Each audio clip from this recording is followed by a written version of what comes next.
What's up YouTube, G-Money here. Today I'm going to be installing locks on my 66 Ford Mustang Coupe.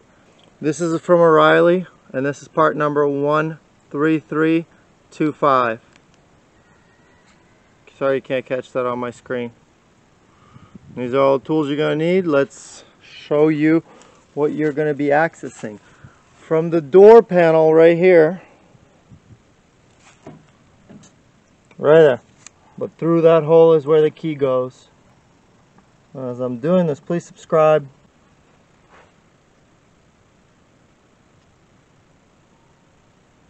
First you stick this thing through to hold it inside the door. Now that it's held in place, it cannot come out. Then you attach the lever. That's the lever that's going to go on there with one of the clips that I showed you, the universal clips that I purchased. Alright, I finished the door locks. Super excited. Check it out. Cannot get in until use the key. Now I can get in. Let me show you what it takes.